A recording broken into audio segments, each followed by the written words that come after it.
DeSanto Propane is 4 generations strong as a trustworthy family-owned business with unmatched customer service. Go online at DeSantoPropane.com for more info or call toll-free at 1-800-752-4574. Since 1937, the difference has been DeSanto Propane.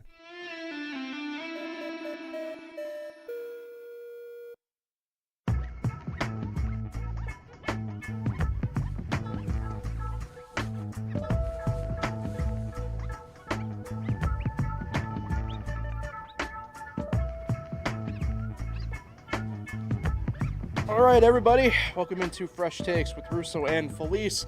Paul Russo here with you. Nick Felice is here as well, hence the Russo and Felice portion of things here.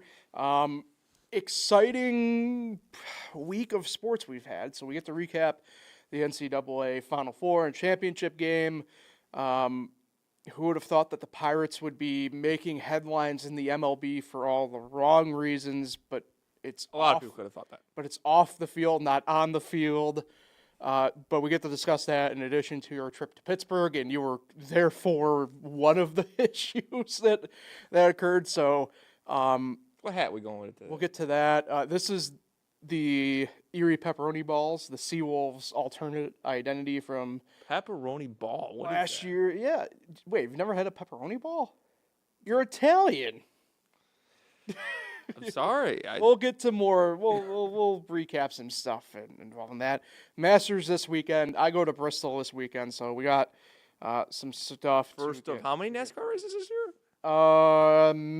Well, what do you mean by? Do you mean like as in including like trucks and Xfinity and potentially modified an ARCA, or I'm going trips. Like minimum of 3. There's a possibility of I counted up to 5. I think the actual number's going to be 4, but 3 for sure. So, yeah, there's a... When's the last time you've been to Bristol? Never been. Never been? It's part of it. Could have sworn you've been. Come on. This is also a really dumb question. Where's Bristol again? Tennessee. Yeah, I'm Not going to the other side of Canandaigua. Not Connecticut. No, God, I'm not going to that farm field. But yeah, so we got stuff to get to with that. But first, thank a couple of our sponsors in addition to, as you saw, DeSanto Propane. We also got Chino's Pizzeria and Restaurant, the original Waterloo location, or their renovated location in Geneva. You can dine in, take out, delivery, catering, and banquets. Order online at chinos.com. Live, laugh, and eat well. It's the Italian way. Shout out to them. Had a couple of their garlic knots as well recently again. Gotta love them. One of my favorite things to get. And GoNet Speed, the future of connection is here, and it's fiber made for how we live and work today. GoNet Speed fiber, faster, stronger than anything out there. You can check availability in your area as well as plans and pricing at GoNetSpeed.com. And get ready for fast and reliable fiber internet straight to your home. All right. Let's start, obviously, March Madness. We have our champion, the Florida Gators, 3rd championship.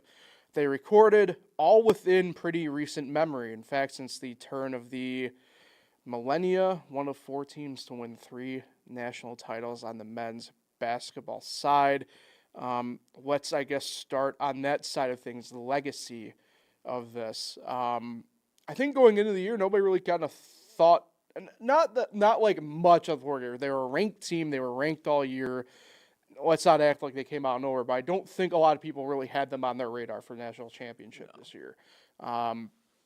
Really picked up steam throughout the beginning part of the year, get to league play, especially then the tournament, SEC tournaments, where it really came, I think, for a lot of people in the general public.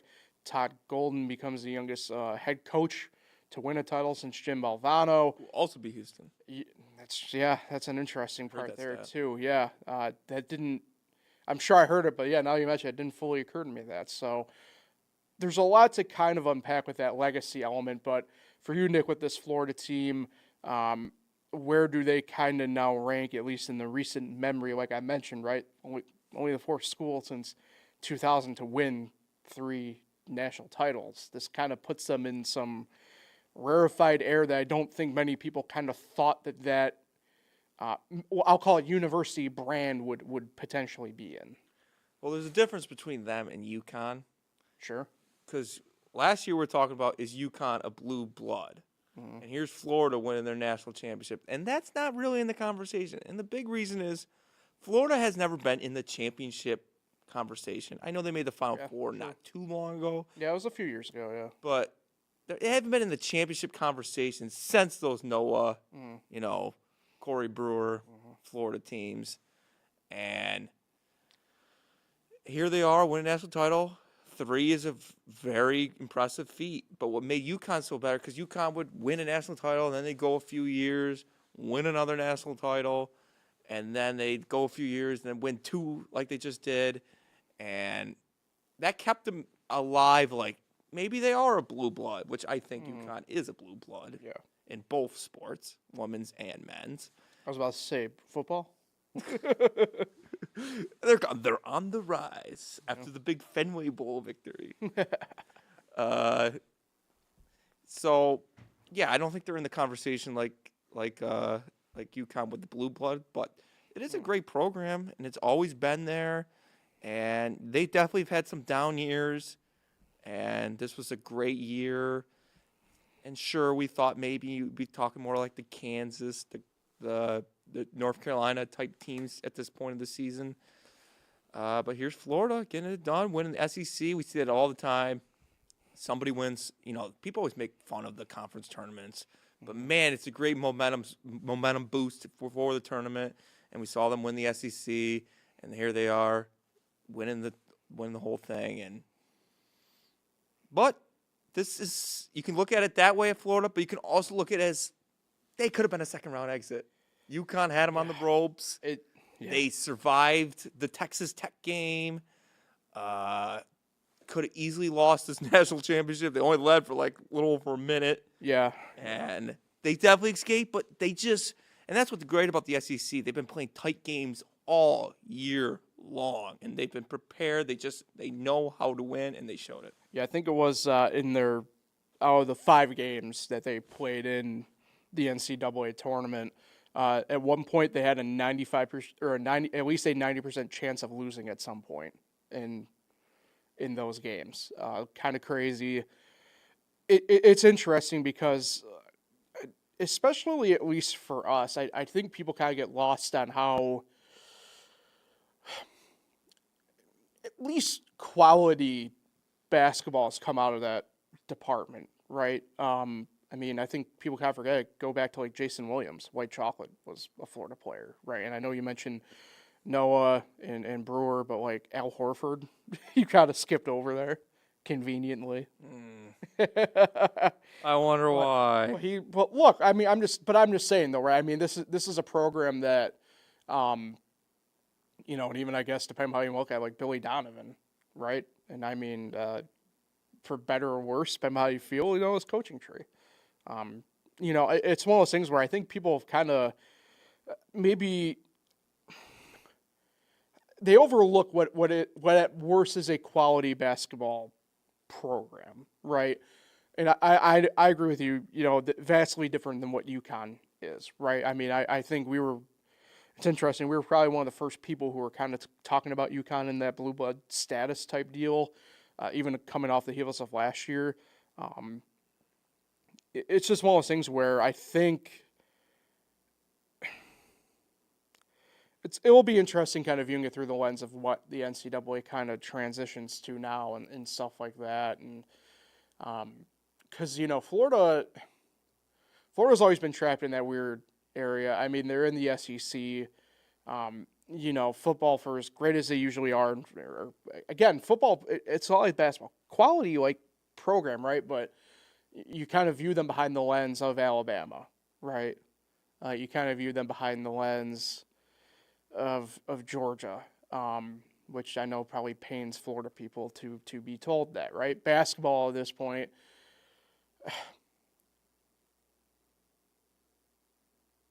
they're just numerically speaking, they're the second best program in that conference behind Kentucky.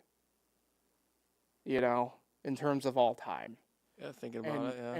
And I think, and that's what I mean by, like, in each sport, they're kind of like, right behind somebody, but they're probably the most consistent or level program going. You know what I mean? But the SEC, the big reason is that because the SEC just started really getting into basketball like the last 10 years. Well, but me and you have talked about that, though, and that's where I push back a little bit. I know what you mean, and I don't disagree. They invested in the sport. But that's where I kind of do push back a little bit. I mean, LSU's had a really great history of basketball. Obviously, Kentucky, Tennessee on both the men's and women's side. I guess LSU too in that sense. But, I do push back a little bit there because even Arkansas in the late 80s, early 90s had really great teams. Weirdly, Vanderbilt every now and then's kind of poked their head. So I do agree with you. Florida's number 2 in the conference. Yeah.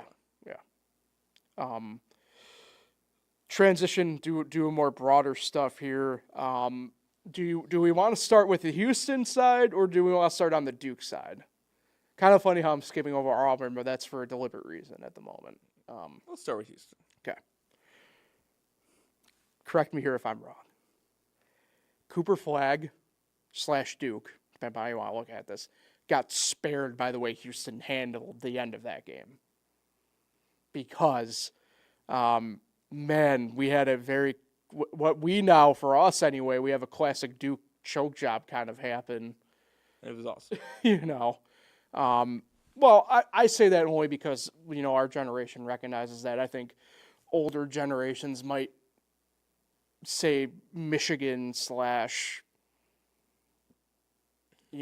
take your pick of a couple other schools, I guess, at that point. But it sucks because, man,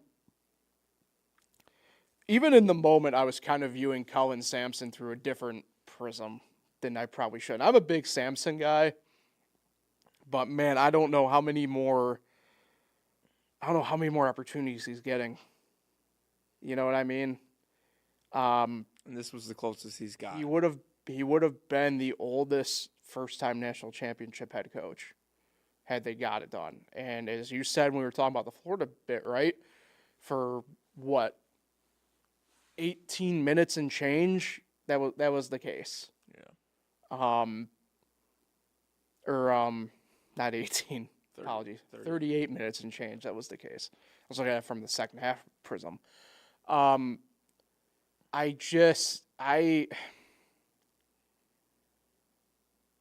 don't mean this to sound disrespectful to Houston or how I'm about to say it in regards to certain players, but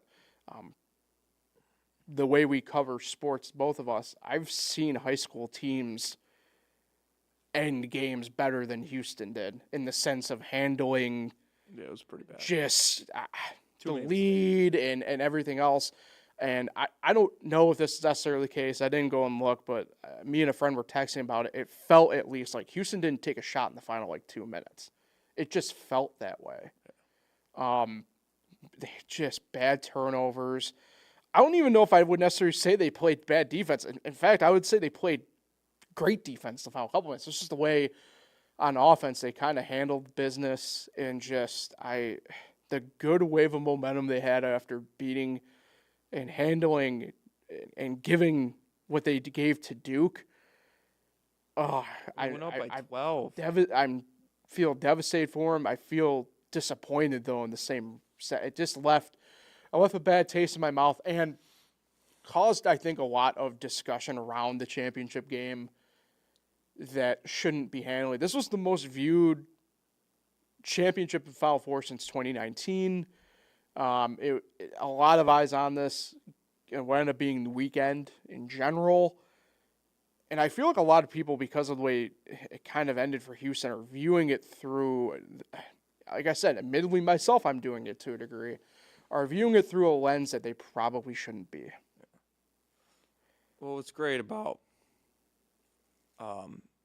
the tournament this year, getting the number 1 seeds in there, is that the Final Four was going to be a great Final Four, and this year's championship was going to be a great championship. And we got 3 great games this weekend, but unfortunately, we going to mention Duke, but Houston, they both just Houston did what Duke did to them in the Final Yeah. Four. They just gave it away. And, I mean, you're talking about the one that slipped out of the guy's hands, the ball there slipped out of his hands, then the one that went off his knee, then, of course, the nearly travel in the final possession of the game.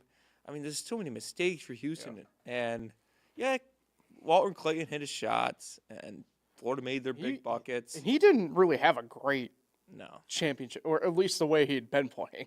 Did he get most outstanding player? He did, I think, yeah. And, Houston just choked it away. They had so many opportunities, even at the end there. Florida missed the one free throw, still had a shot. That was before the travel, or near travel. That was smart by that guy not to go for that ball there. Yeah, I mean, that was going to be a clear, blatant travel. But that goes back, I feel like, to more like what I was talking about to a degree, where it's like, how does just no other player kind of getting there? There's two ways you could look at this. You could look at, man, is Houston ever going to win? Is Kelvin Sampson ever going to win?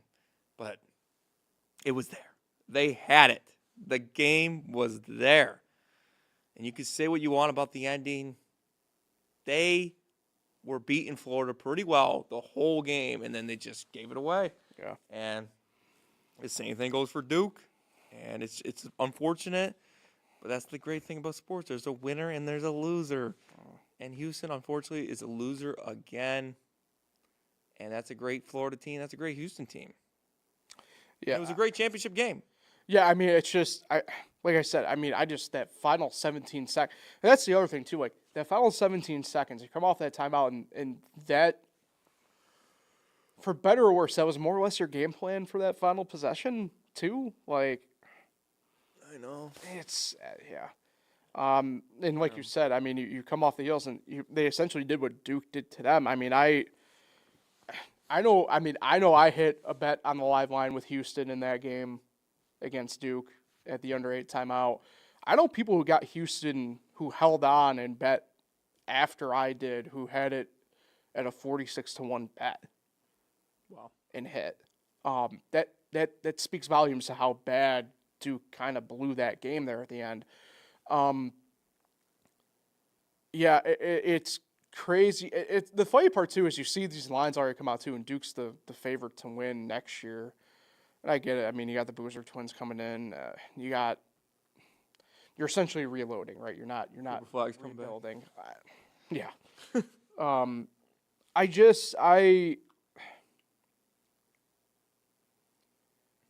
I don't know. We were spared, I guess, luckily at least from a Duke Auburn championship game.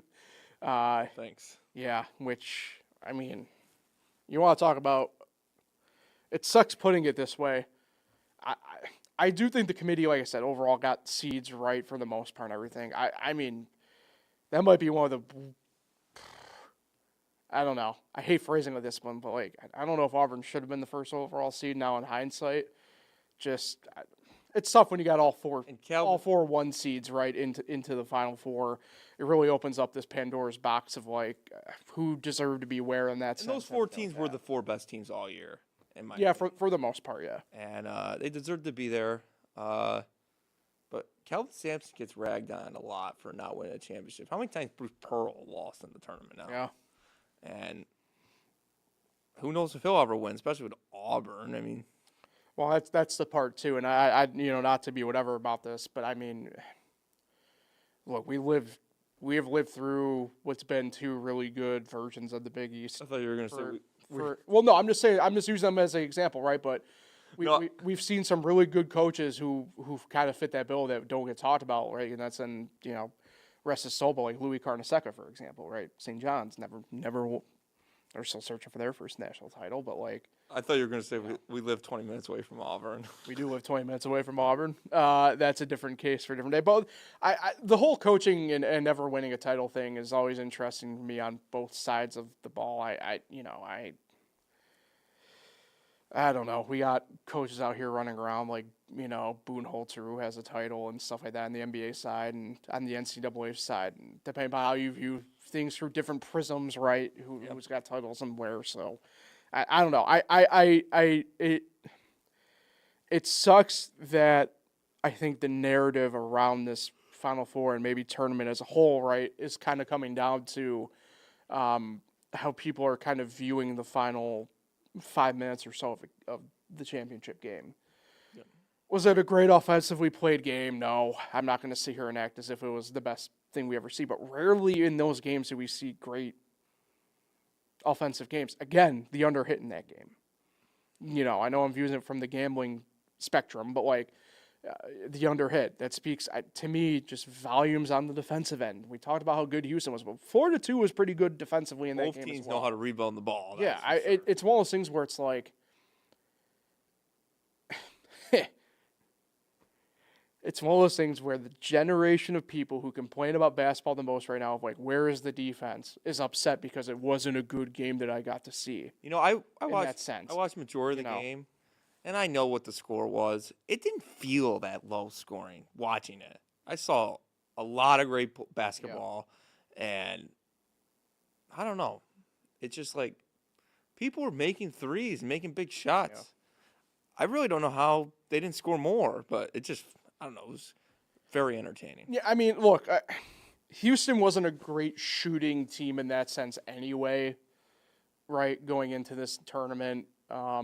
Florida clearly can shoot. It's just one of those things where it's not every game's going to be this.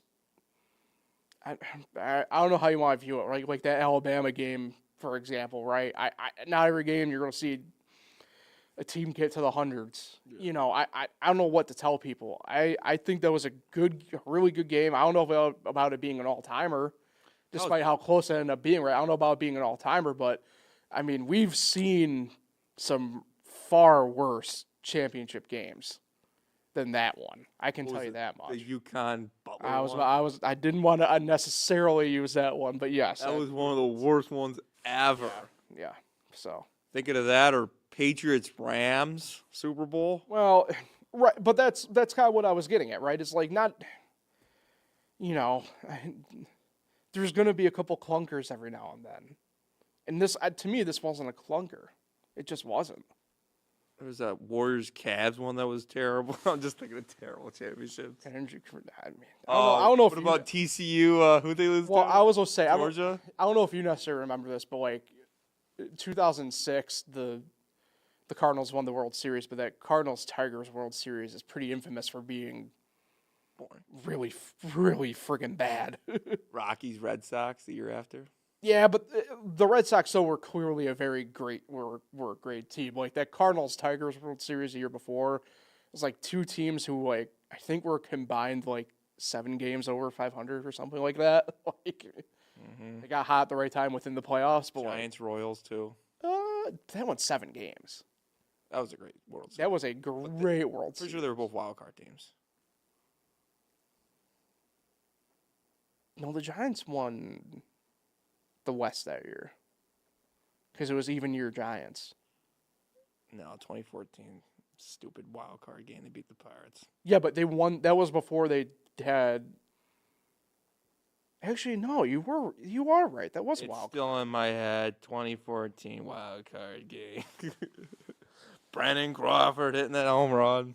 That was that weird. That's when Bumgarner went off. No, that was that weird final gasp of that version of that Dodger team, where they had they were just popping off for 90 to 95 wins a year, and just absolutely choking in the first round.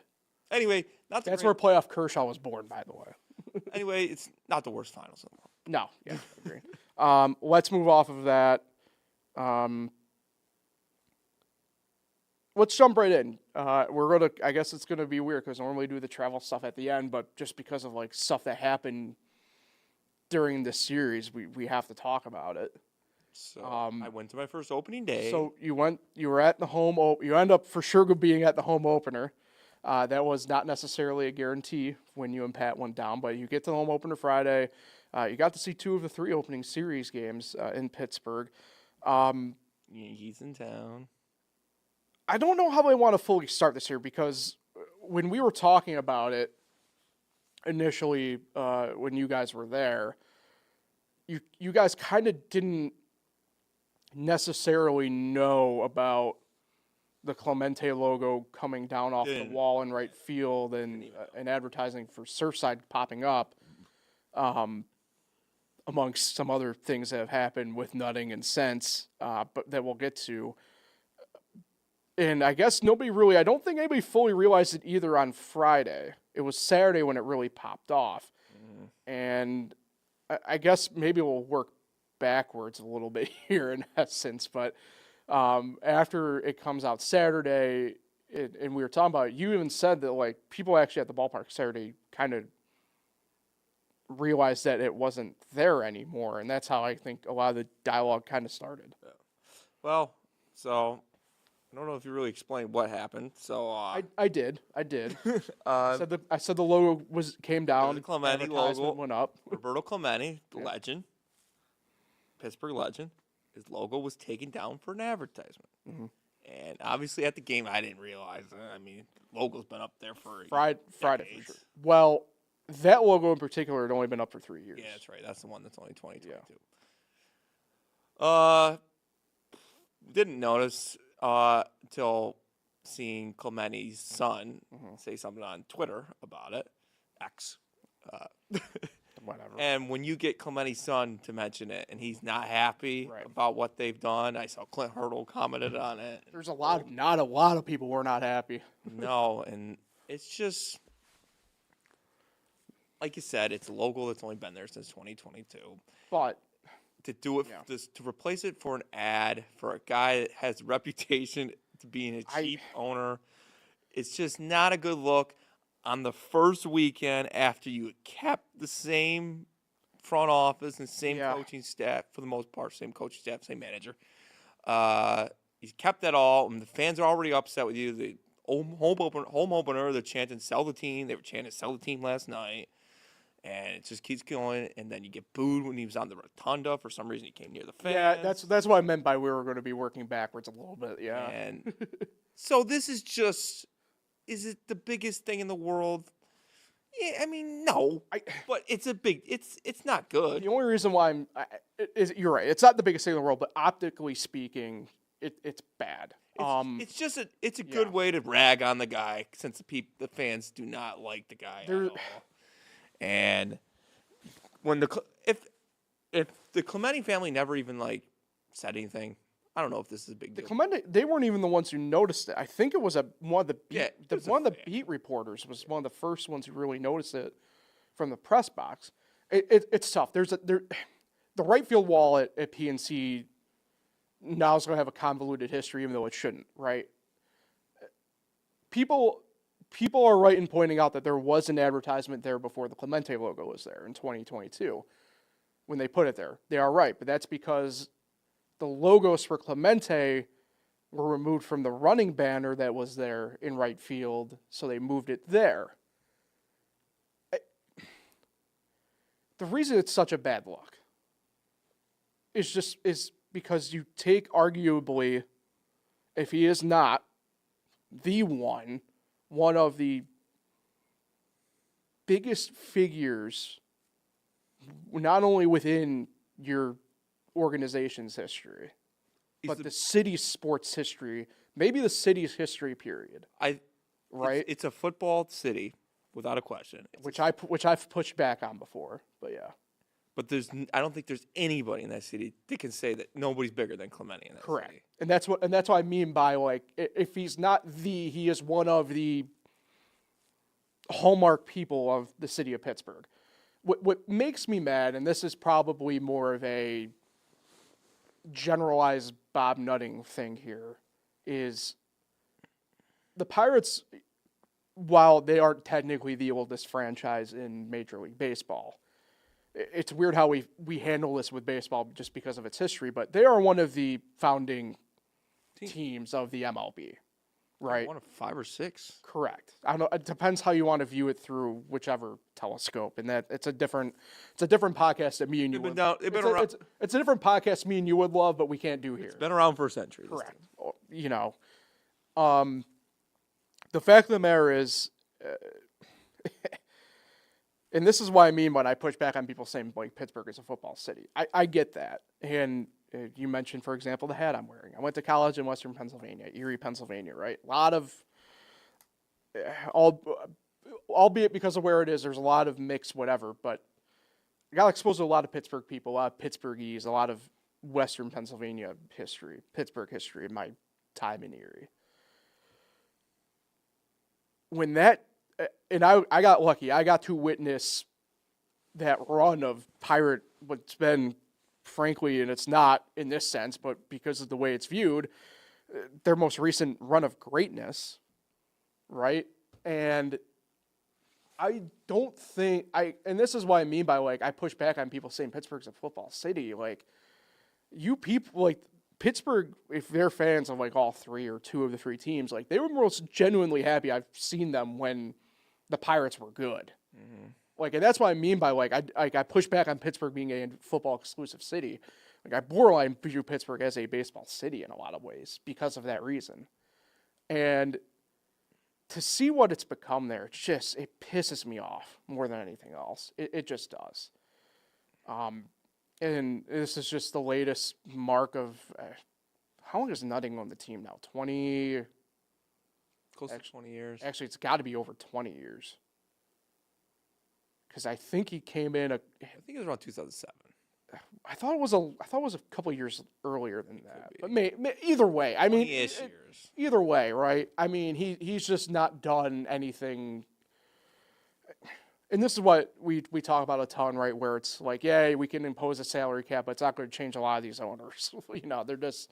It's going to be a lot of the same. And look, Pittsburgh fans, specifically Pirate fans, obviously, they deserve way better than what they got. And you're going back, only like 20 actual regular season games played by the Pirates. You're going back to Rowdy Tellez, what happened to him, and IKF. Yeah.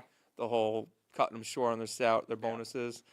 So the last 25 games for the Pirates have not been great. Yeah.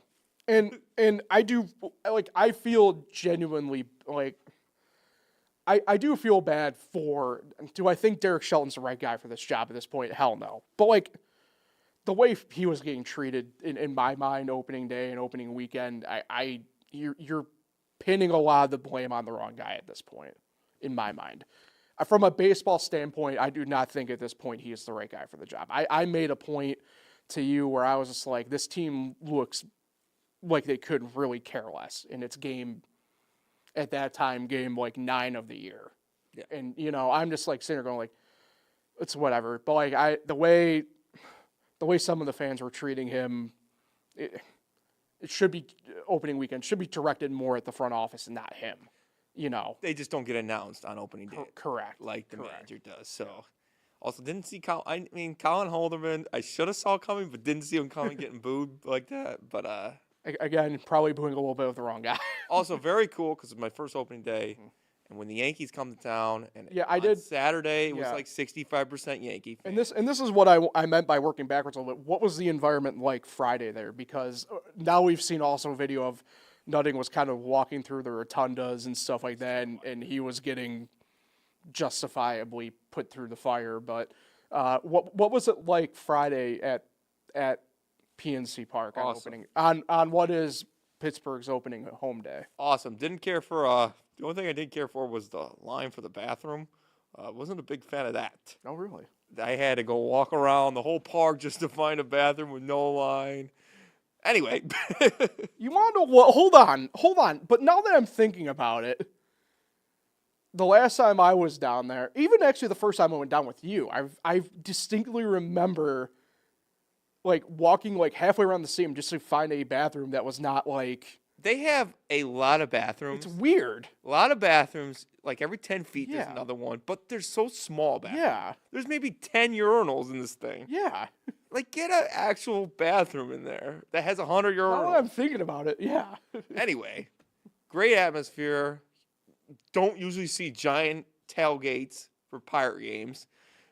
Me and your brother, we walked to the stadium. There was this giant tailgate, and that was pretty cool to see. Seemed like everybody took off work early today to go to the game. And like I said, on Saturday, about 65% Yankee fans.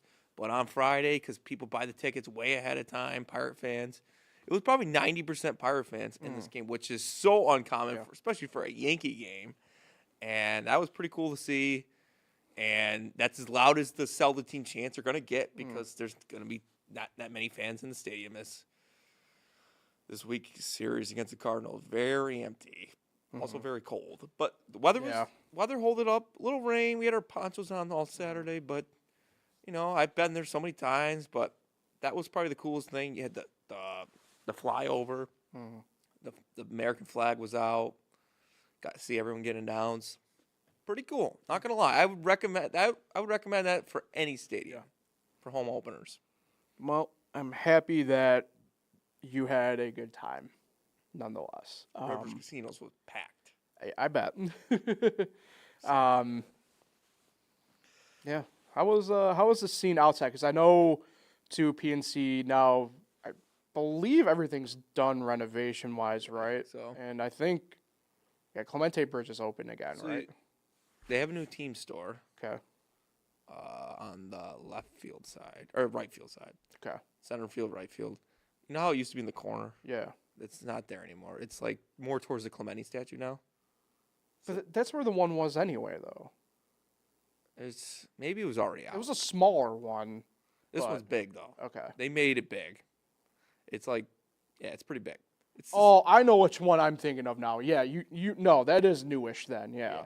I don't know when this came out. This is the first time I've ever been in this one. Maybe it was there. I just have never been in it. I was thinking of the one because they had that smaller one where you were talking about, but now it apparently sounds like it's the flagship one. Yes. Borderline. Yeah. I'm thinking of the one in left field. There was like a smaller. Oh yeah, there is a small one. Yeah, right near the okay. gate there. Yeah. Yep. That's new too. It's new. That one was new-ish. Yeah. But yeah, this one was a lot bigger. Bar scene's still good right there. Bar scenes, yeah.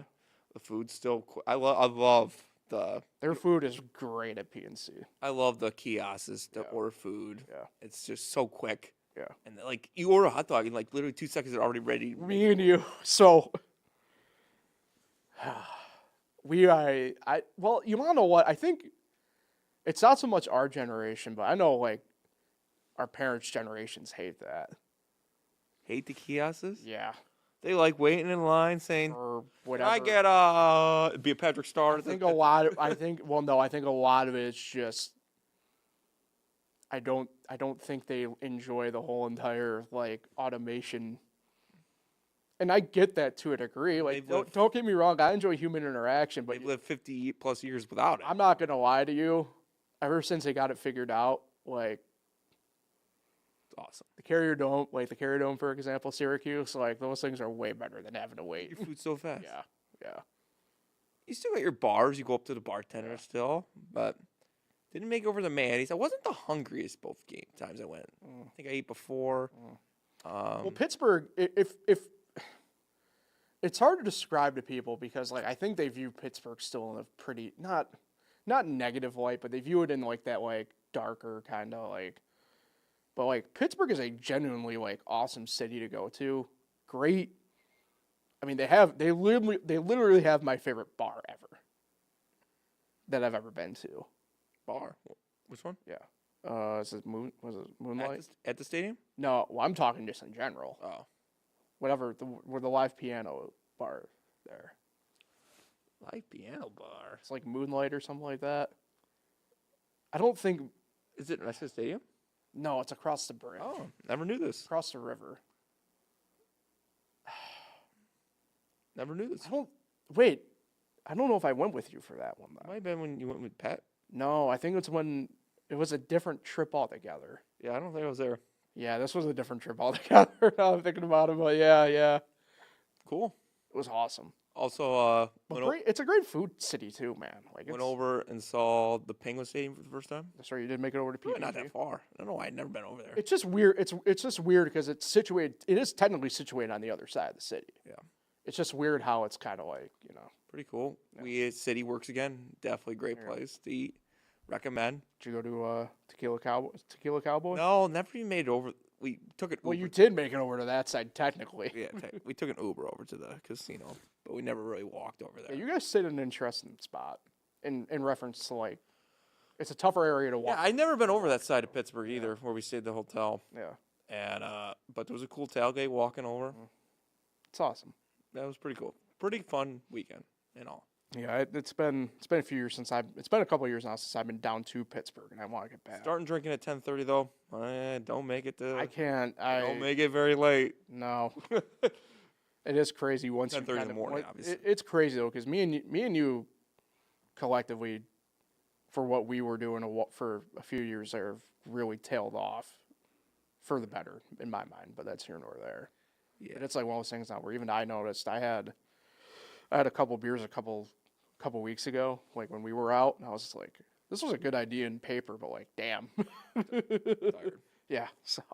I'm tired just thinking about it. Yeah. All right. We're kind of not like wrapping up here, but we got a couple final smaller things to discuss. In essence, Masters weekend, par 3 going on right now. I saw Keegan Bradley already has an ace. We already got an ace in the par 3. Is that why you're waiting for your future bets? You waiting because you know about the curse? Maybe. No one's ever won both in the same year. It's true. The par 3 is weird though because like it's not a mandatory thing, and so some people are just playing for fun. Yeah. It's always a good time. Yeah. I've always said I weirdly feel like I would enjoy the par 3 more than I think I would the tournament itself. Yeah. If I was lucky enough Talk to about go. as a fan. Yeah. If I was lucky enough to go. Yeah, I know. But right. Again, kind of a little bit of a here nor there type deal. Yeah, it's interesting, man. There's a lot of love going to Rory McIlroy right now. 11th attempt at the career Grand Slam. Obviously, there's a lot of momentum still for Scotty, for Scheffler, and then you have ever the question about whether or not the live guys, how they'll do and stuff like that. Yeah. But yeah, it's weird. How do you feel? Because I know I've been talking to a couple people, and and it's very apparent I'm in the minority technically here, but I don't know. I get why he's getting the love. He's been playing really well so far to start the golf calendar year. And just I don't know if I can get behind Rory until I get proven right now with him. Yeah. And it sucks saying it that way, but like I don't especially the way he played some of those majors last year. I don't know. Well, this is great competition. You get the best essentially 70 golfers in the world. There's like 90 something in the field. Yep. Not the biggest field of Masters. You got to remember that. It's the only in that essence, it's the only true invitational type tournament left in that sense. You know, cool. And you get the live guys over here, guys who've been playing scrambles. They actually 54 holes. Yeah, do they know it's 4 rounds? They got to show up Thursday. Yeah, this is like their first competitive round of the year, so it's like interesting to see how they. So I know some of them are pretty transition. fed up. Yeah, and it seems to be less and less of them coming over now. And well, you have to remember it's invite. The Masters is invite, so you got to be John Rahm or Dustin who's won it. Well, you have to be playing. You have to be on it, right? I mean, that's why like it's certain guys, right? Like I'm going to be putting money on Bryson. Yeah, I know that. Oh, and I know I'm I know I'm in the minority on that too. But like the guys who have been playing like on the Live Tour, but like whatever, like Bryson's a good example of where it's like he keeps his training up and does stuff enough outside of just playing on Live that where it's like you can have faith enough in him to do it. He's one of those guys. I don't look at him as a Live guy, even though he's on the tour. I think he's going to be one of the first guys to jump back, but yeah, he's so talented, and it doesn't matter what he's ready to play and ready to compete. Yeah. It's guys like John Rahm though. He fell off bad. Yeah, it's just he liked the competitive part of the golf, and he took the money and he lost the competitive part, and he's just not prepared for the Masters. Even then, I view a guy like Brooks, who's in the Masters, who's obviously playing Augusta, but like Brooks is even outright set. Like this is my thing. Like I think Brooks jumps back. I think is his contract run out at the end of this year? I think Brooks jumps back, but he even said outright like the Live thing is just like it sounds like for him it's run its course. Yeah, and it wasn't that long ago. I watched him all 4 days. Watched him win the PGA at Rochester. So he's recently won a major. Intrigued to see how the international players play because we had 4 Americans win the 4 majors last year. Well, 3 Americans, Schauffele won twice. We didn't have an international player win a major last year, which was the first time in a while. So let's see how the Joaquin Neiman's, the Justin Rose. Well, me and you are pretty high on the same guy. Auberg, No. Hovland? No.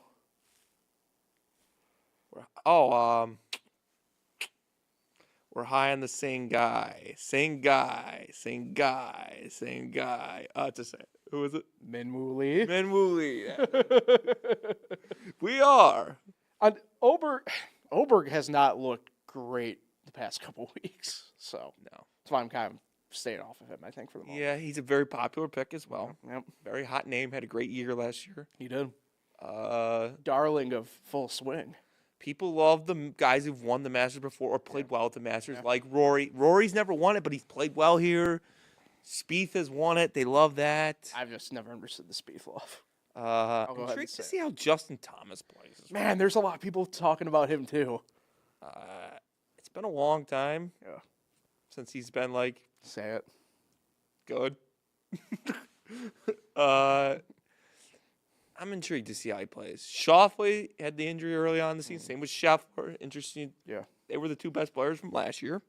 How are they going to come on? I mean, yes, the season started for both leagues, both tours.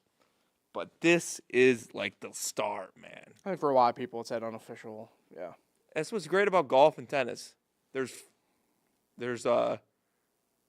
like your legacy is off these tournaments. There's 4 chances a year to help your legacy in your career, and you got to go out and win these big tournaments against the best.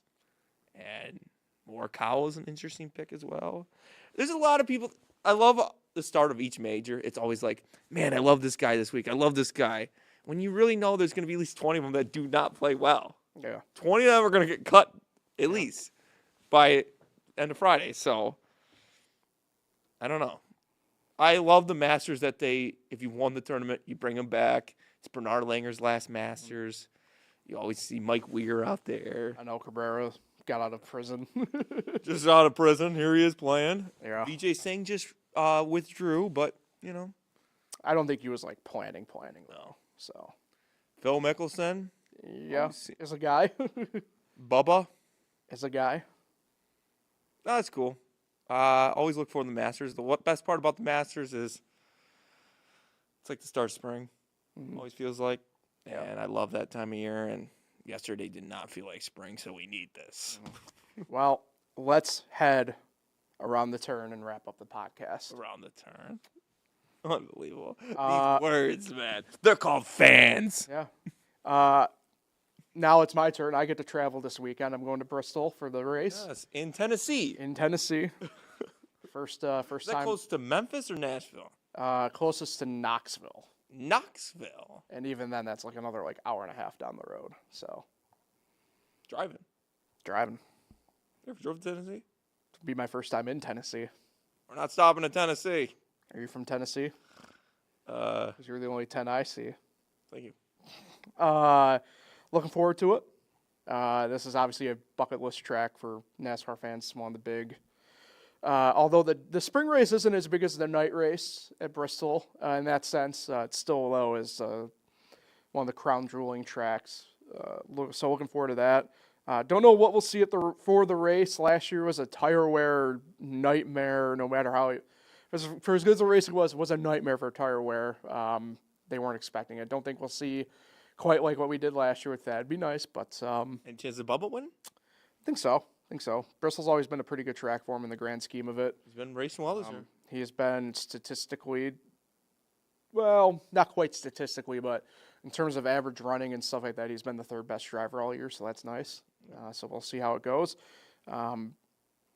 Be there for the Xfinity race on Saturday and the Cup race Sunday. The trucks are running Friday. Won't be there for that. Be leaving at 5 a.m. Saturday to head down. Going to be a long Saturday, but looking forward to it. So 5 a.m. Yeah. Enjoy. Thank you. Appreciate it. R.I.P. Don't King know. Ka. Don't know. I don't know what to expect. See, here's the thing. Like, unlike Pittsburgh, right, where just as an example, right, did you end up having a pierogi dog? No. Like I said, it wasn't that hungry. Leave the studio. I'm No, just disappointed. kidding. But I don't know. I don't know if Bristol has anything in particular that like a How specific big of a food city item. is Bristol? I think it's kind of like Corning / like Elmira-ish. A bigger, you know, kind of like, maybe like Binghamton's the better example. Like a Binghamton / Albany type. Yeah, try to visit the city a little bit, see what's going on down there. I probably won't be able to, just given the timeline. But when you leaving? Or, I mean, Monday morning. Monday morning. Yeah. It's very much so an in and out type deal. But cool. Enjoy. Yeah, looking forward to it. Prediction. Christopher Bell. You're on C. Bell. I like that pick. Been cold. What? Is he won since his streak there? No. Yeah, so he's been cold. Oh, I see what you're doing. Playing a numbers game. I'm going to go Bubba, because screw it. Why not for Sunday? And then Saturday for the Xfinity race. Allgaier.